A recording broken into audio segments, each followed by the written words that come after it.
Broadcasting live from the Business RadioX studios in Phoenix, Arizona, it's time for Phoenix Business Radio, spotlighting the city's best businesses and the people who lead them. Hello and welcome to Phoenix Business Radio, broadcasting live from the Max 6 Entrepreneurial Center right here in Tempe, Arizona, where we help build businesses and connect you with the right people.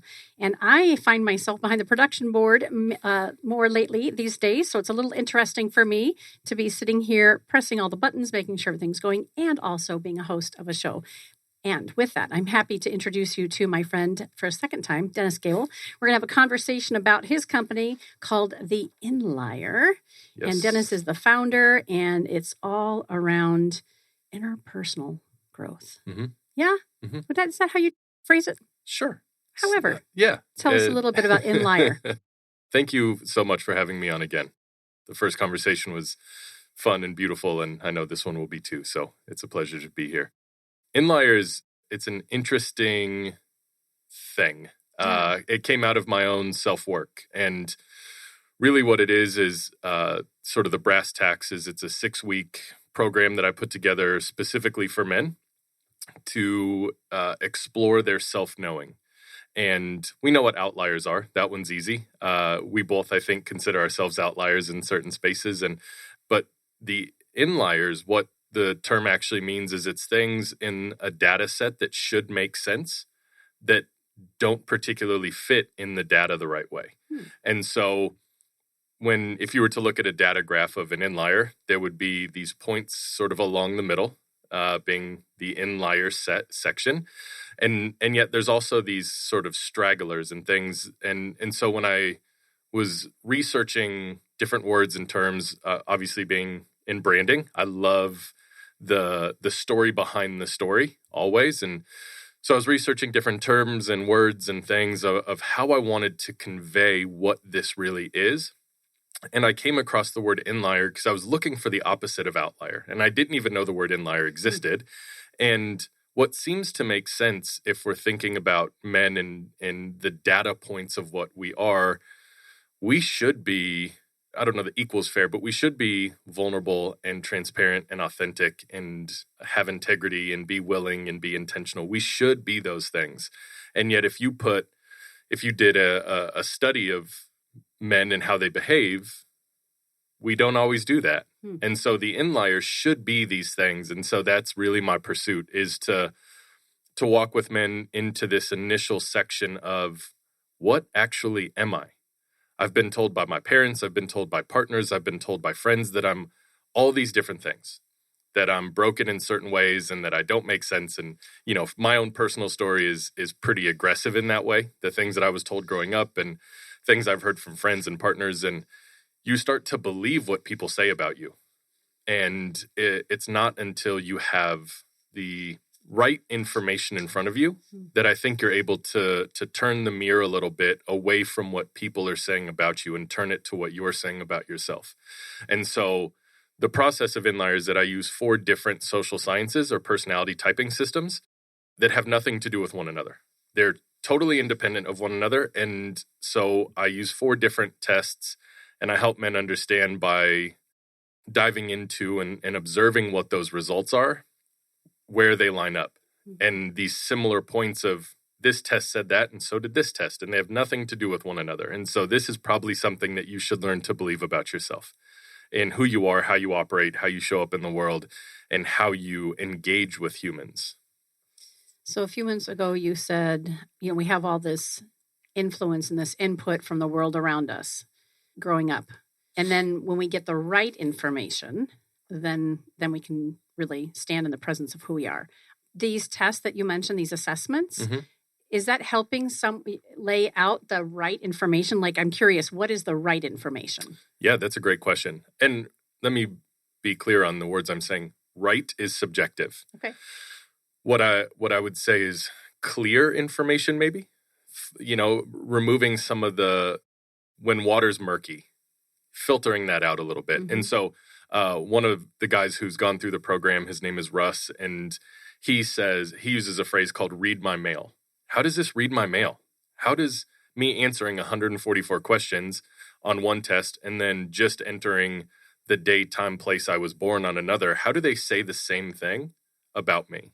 And so it really is eye-opening for men to be walked through these tests. And the way that I've created a 26-page guidebook is what I call it, that includes not just their information from the tests, but the total information that you could find in these personality typing systems, so that they not only have the ability to learn more about themselves, but they can be curious about their partners or their friends or their kids or whatever. I've had him take some of the tests, and him being my son, who's in the corner. Say, for those of us in the studio, we know who him is, and he's smiling as he's on his phone. I love it. We're glad he's here today. And so he's taken it as well. Mm-hmm. Yeah, as a fourth grader. Yeah. Why? Why would you do it so early? So that I can understand him better. Yeah. So that he can understand himself better. So that I think one thing that I've had to learn the hard way being a parent is that I parented him the way that I was parented. Same. And the things that frustrate me the most about him are the things that were frustrating about me, or things that I just choose to be frustrated about myself. And so it really has helped me to parent my son better. It's helped me to be a more kind and thoughtful friend, a more kind and thoughtful parent, a more gracious person in the world. I don't hold judgment very well these days. I used to, being a pastor for a long time and being sort of inundated in evangelicalism. Yeah. It's not a word. But I was so immersed in having to judge people because they were either in or out or right or wrong or good or bad that I've lost the need or sometimes even the ability to be judgmental. And I just hold people with open hands. And I don't always like what I find in people. Like that, I can't pretend that I enjoy everything about everyone, but it's helped me to be a better human and in my seat, a better man in the ways that I used to struggle with and will continue to evolve into. I know that there's no healed person. We're all just on a journey of self-knowing. I have a belief that self-knowing leads to self-empathy, which leads to self-intimacy, which leads to self-mastery as we continue down this path. And to master anything means you still fail and fall short sometimes. But LeBron James, Kobe Bryant, Michael Jordan, they still miss shots. Mm-hmm. They're incredible at what they did on a basketball court, and yet they still missed. And I think that's part of the journey. Absolutely. That's kind of what I'm coming into 2024 with. I just realized maybe 6 to 8 weeks ago that part of what's kept me moving slower in 2023 than where I've been in the past is this insatiable need to do things right the first time and do whatever right is and do it well. And I gave myself very little room to make mistakes. And therefore, I didn't do a lot because I got stuck. And gosh, if I can't do this perfect out the gate, I'm just not going to do it. That wasn't necessarily how it was articulating back here in my brain and in my heart. But now looking back at 2023 as I reflect on the year, I'm like, oh, wow, that's what I did. I kept myself from being willing to make mistakes along the way.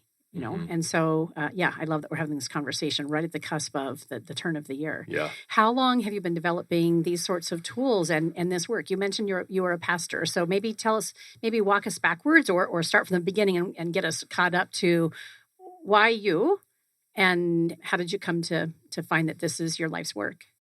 I'll Tarantino the story a little bit. I'll sort of Frankenstein it and put it back together. This came out of my own need. Every tool that I've ever developed came out of my own need. In 2012, me and a couple friends created an app called Vulnerable, and it essentially was an anonymous platform. It's like a social media type platform, but it was fully anonymous. You couldn't message people, you couldn't comment, you could simply say, I understand, or I'm sorry, or good for you, but you couldn't troll people, you couldn't communicate. And so it really was a safe place for people to unravel if they chose to. And I created that because I needed it. A few years ago, I created a tool called 52 Card Pick Me Up and Pick Me Up Journal. I created those because I needed more ways to start finding myself. In the same way, INLIER was birthed out of me still feeling like, what am I? And why can't I figure it out? And so I brought all these personality typing systems that I did together, and I analyzed each one, and I was like, okay, I can at least rest every day in these core things about me. And so my childhood was not lovely. I was called all sorts of names a lot of the time. My parents had their own struggles with alcohol and drugs and things. And, those things lead to certain types of abuse and certain, adult decisions that aren't great for kids. And so I grew up being very confused about what I was. I jumped quickly into the church because the idea that something loved me regardless was very attractive to me.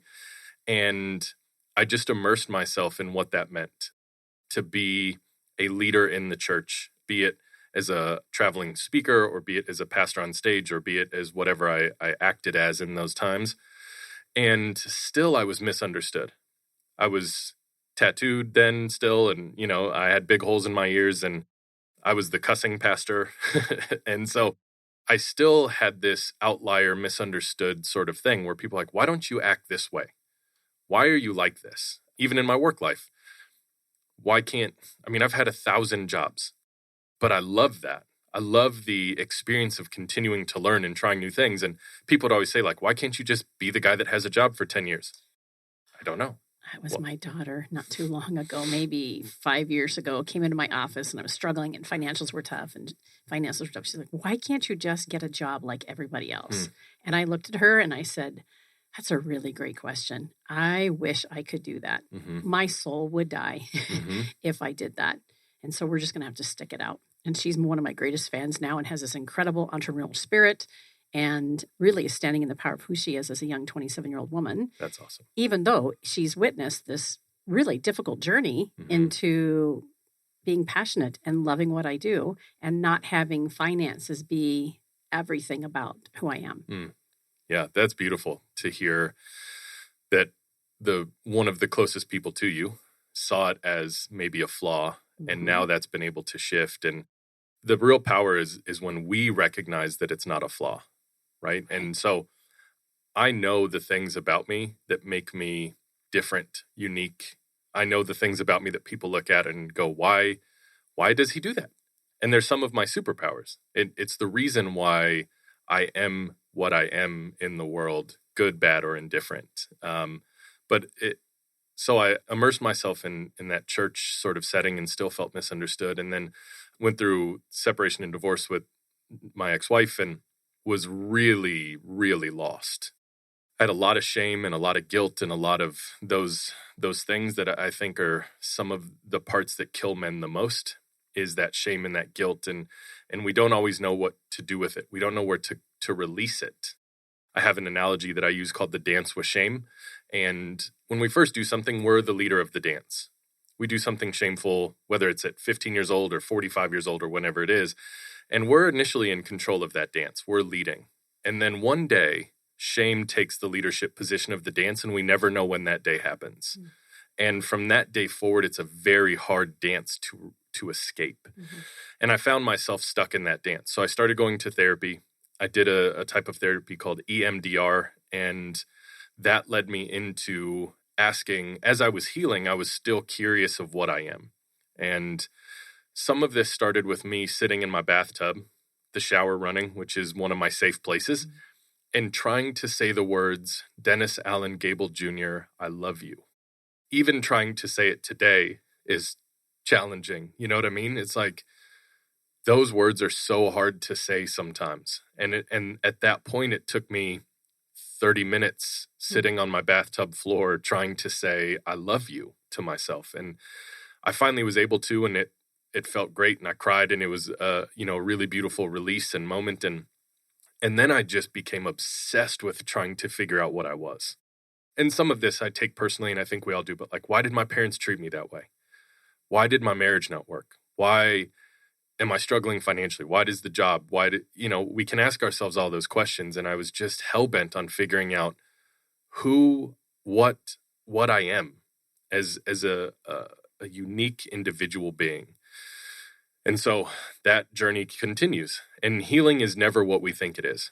Healing is one of the weirdest journeys of all time. And then you end up stuck in the matrix where you can't stop.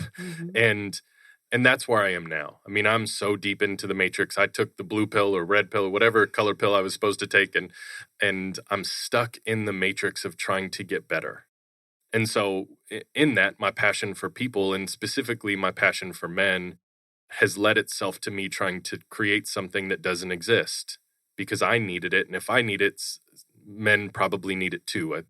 The hardest part is being willing to admit that we need it at whatever part of our journey we're in. Yeah, I wholeheartedly agree with that. And I've been known to admit those areas of unrest and dis-ease frequently the last maybe 7 years. I know that you show up in the world the same. And I think we both have found people gravitate towards that because we are real, we're authentic. I don't want to use words that are very cliche these days. However, some of them are very fitting. And people will come and learn alongside us, even though we don't have all the answers. Why? So I've come to know that there's moments where I felt like I was a fraud and that, gosh, I got to wait till I'm perfect. Like I even mentioned this in 2023 as it relates to Business RadioX. I got to wait till I got it all figured out before I offer this service or this opportunity. And if we sit around and wait, we're sitting around and waiting. When you work with men, what is some of the greatest ahas that you find that they discover or they articulate back to you? And in that, you're like quietly going, yes, this is what you came for, my friend. What is that? Our first meeting through INLIER is an intake. It's a get to know. I want to hear your story. I want to hear where you felt misunderstood, all those things. And what comes out of that is I write personalized affirmations that speak directly to the story that you just told me. And some of the most powerful stuff has been in just simply those affirmations at first. And my ability to sit and listen and then respond back with, just say these words to yourself every morning for the next 6 weeks. And those have been a bit jarring, I think, because men initially want to argue with things that are hard. we want to fight against that a little. And so that's been a big moment where I get the response of like, why did you tell me this? Because I heard it in your story. And then moving forward into the articulation of the outcome of the tests and things, it's when I'm saying, you may be like this. And they're going, oh, I am like that. And there's this almost silent sigh of relief that they feel seen finally. And it doesn't have to even be me that's seeing them. It's the culmination of the test and me and us at the same time. And that silent sigh of relief of just knowing that they're seen is one of the most beautiful things to witness. And it's not the most obvious response. Like it's not the loudest thing that's said, but it's certainly, it's the thing that allows me to continue finding the passion that I have, even in my own struggles and in my own life that, I have my own life, and giving to other people it gets exhausting. And so if you don't have those moments of beauty that keep the passion flamed, then you start to get bored or resentful of yourself or the work or the people or something. And it's those silent sighs that really move me. The INLIER program right now is how many weeks again? 6. 6 weeks. And is this one-on-one right now? Do you intend to expand so that it's group? How does it work with a client and with someone who's going through the program with you? Yeah, it's one-on-one. It will probably remain one-on-one forever because I think the nature of the work means it has to. And I would hate to shortcut those aha moments, those sighs of relief by including other people. I do look to expand to creating a men's club of sorts where men can just have a space that we get together. It's not focused around a religious group, or it's not focused around making money. It's not focused around being manly, shooting things. And not that any of those things are inherently bad, but really just allowing men to exist and creating a safe place is one of the next ventures that I hope to expand this into. But for now, the work it's just one-on-one. We have a group chat in WhatsApp called the Real Talk Men's Club, and there's like 30 guys in there. There's some guys that just sit and read and listen. They haven't even said a word. And then there's some men that are very conversational and keep it going. But that's just one arm of the passion for me, is seeing men be willing fires me up, because so many men are unwilling seemingly unwilling to admit that they need other men, that they need other people, that they need support, that they need to face their own demons or their shame or their struggle. Mm-hmm. We just want to sit and go, nope, I'm big and strong and handsome and I can handle it, right? Until, I think there's an until, Mhm. and at least my experience in working with men and even just having men in my life, that posturing until something happens. Either a crisis with a child or in the relationship or at work or money struggles or something like that, where the very fiber of how somebody has represented themselves, that there's a crack in it. Mm. And then they have to look inward. That's been my experience and my Mhm. witnessing. Would you say it's different for you? No, what that thing is very unique For everybody. for everybody. So I don't think about that piece often if I'm being fair. Mhm. I just try my best to be the example of what I believe we need to be, which Mhm. is why I show up in the world very vocal and very vulnerable, and I'm willing to share my struggles and my downfalls. And, there's not a single skeleton left in my closet that I haven't said publicly. Mhm. Same. And so that's very freeing. Yeah. And that's certainly a place that men have the ability to start, is just by allowing somebody else to get a peek behind the veil. Mm-hmm. Mm-hmm. Yeah. Oh my gosh. And the reason why I ask about that tipping point or that turning point for men is for our listeners and our viewers, for folks who don't know you Mhm. yet and aren't familiar with your story and how you show up in the world.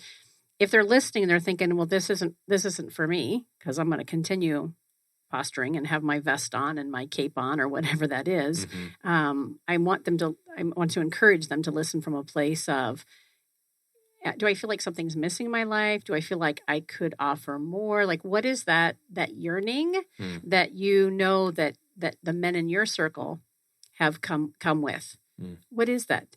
I know it's different for everybody, but what are Mhm. some examples? Feeling stuck, continuing to look at yourself and asking, why am I like this? I think to your point, failed relationships, crisis, loss, those things certainly exaggerate that feeling. And if I could encourage men to do anything, stop exhausting ourselves by having to pretend all the time.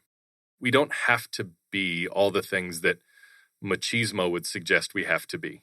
I think masculinity is an interesting word, and I prefer to talk about humans in terms of their scale or their spectrum of competitive and compassionate. Mm-hmm. And we need both. Mm-hmm. And so a high competitive and compassionate lies outside of gender. There are certainly humans that aren't men that are far more competitive than me. But I think we protect our view of our masculinity by putting things in front of it. I make this amount of money. I drive this car. I have this house. I have this partner. We always have a trophy of some sort. And it's challenging for us to let all of the trophies just sit on a shelf and allow ourselves to be the prize, allow ourselves to be the gift. Because then when there's a crack in the armor, all of the view is on us, right, and not our things. And so that willingness is profound when men are willing to get there, when they choose that they're just tired of being tired, mm-hmm. or they're sick of being stuck, or they're exhausted by all of these other factors running their identity. Mm-hmm.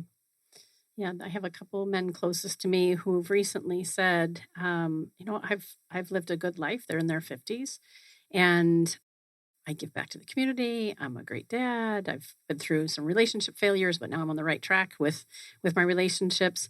And I feel like there's something more. I don't know what my purpose is in life, even though I look through the lens of a friend and think, my gosh, I see all this evidence of how amazing you are.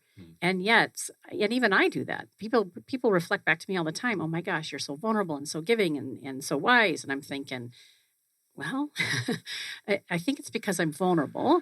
And so my question or my thought is, when someone is yearning to learn more about themselves, this is the perfect opportunity, this INLIER program.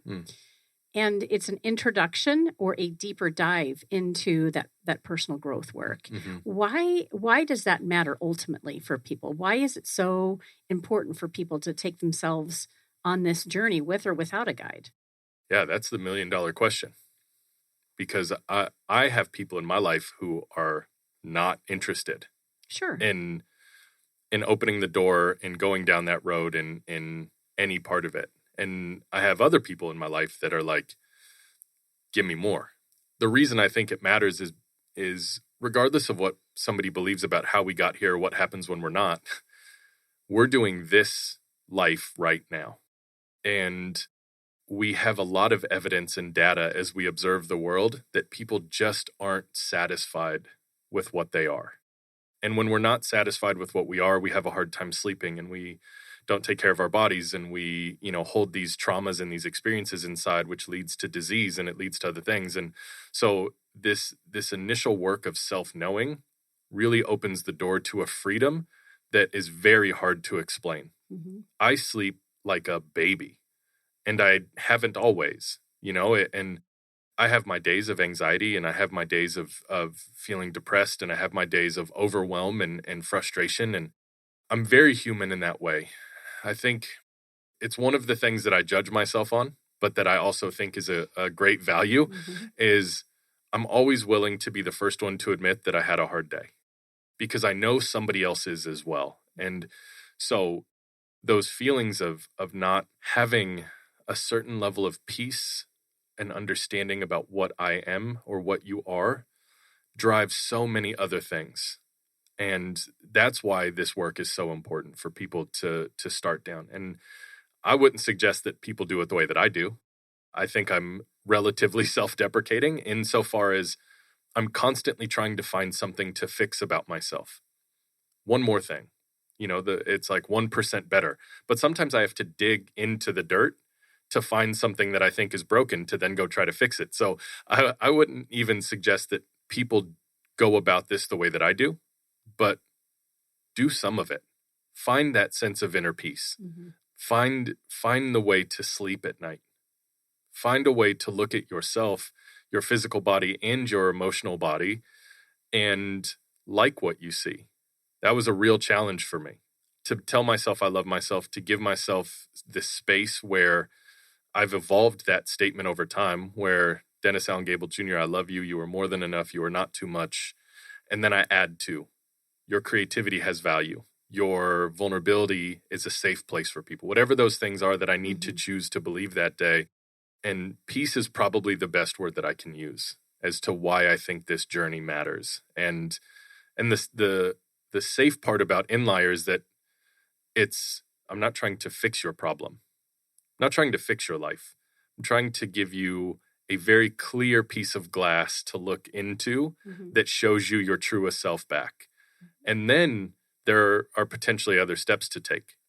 Other programs, other coaches, other therapists, I think the world becomes a lot more open when we see ourselves clearly. Mm-hmm. Mm-hmm. So how do people find you and start to do this work with you? I think that's a burning question. We have such light conversations, don't we? Mm-hmm. INLIER can be found at inlier.xyz or dennisgable.com/inlier.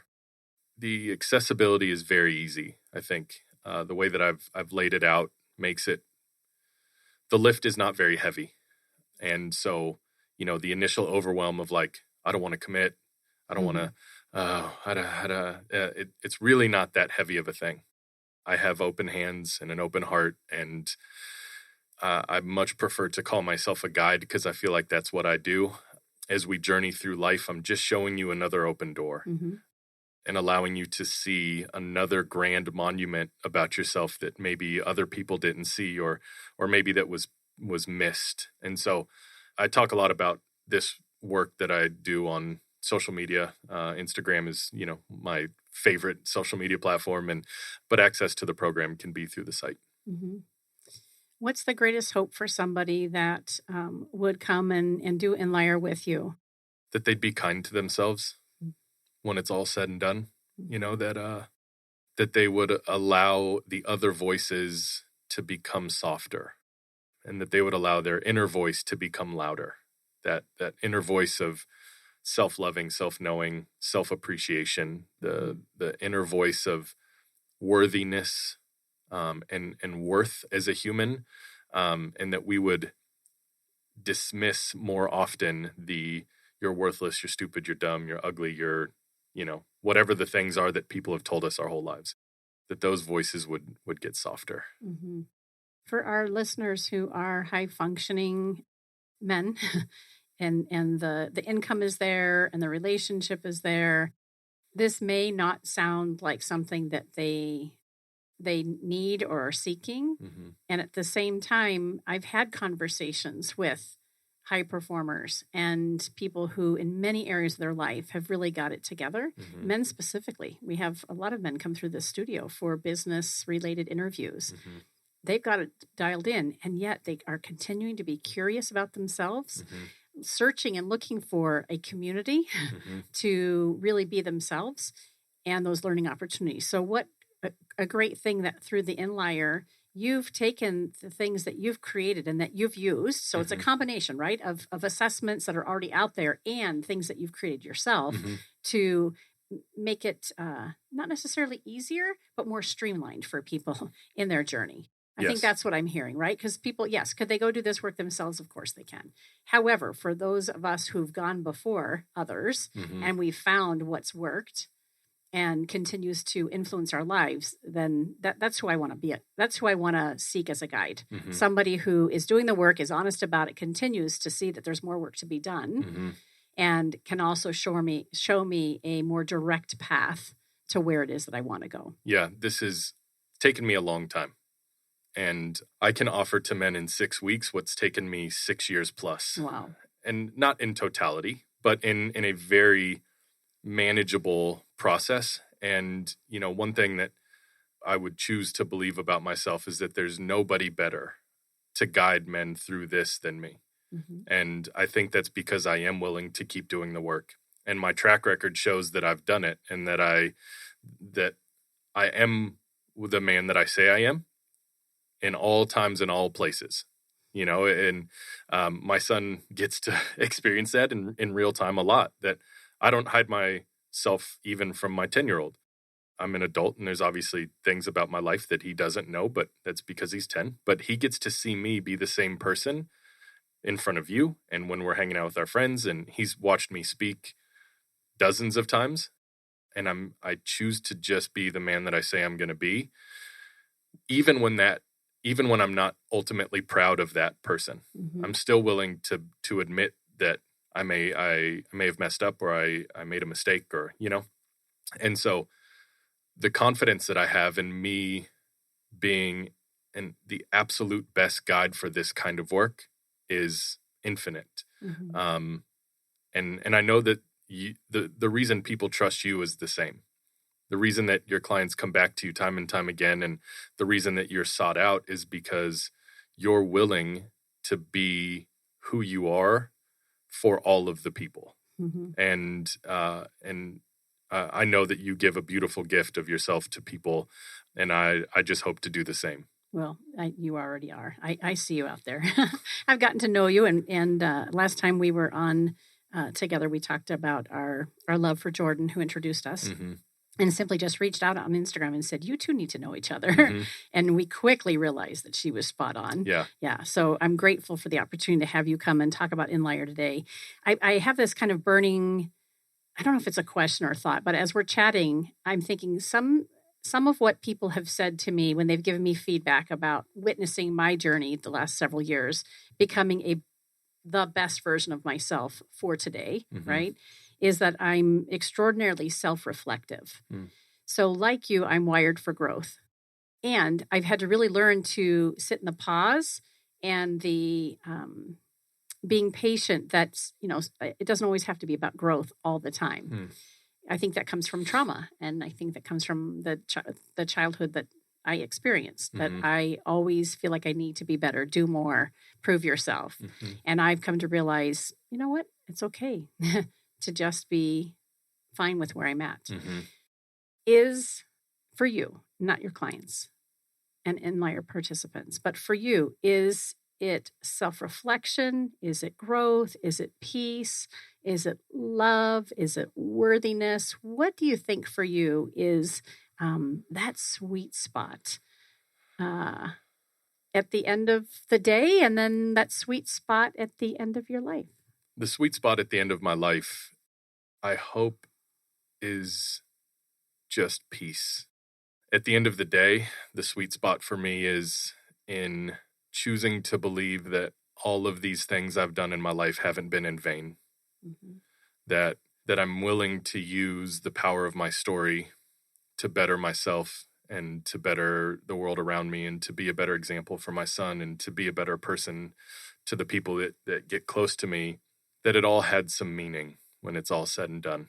Mm-hmm. Time is so finite, and I just don't want it to be worth nothing when it's over. Yeah. Well, you're doing the work, my friend, and I'm grateful for you being willing to say, I'm doing it, and I have not a shortcut. That wouldn't be fair, but I've taken 6 years worth of personal growth and introspection and trials and tribulations, and I've found a way to condense it so that in 6 weeks, somebody can be offered the insights and the opportunity to, again, be a better version of themselves and be real with themselves and the people in their life. So thank you for that. One more time, where we can find you, it's Instagram.com, and it's Dennis Gable. Yep.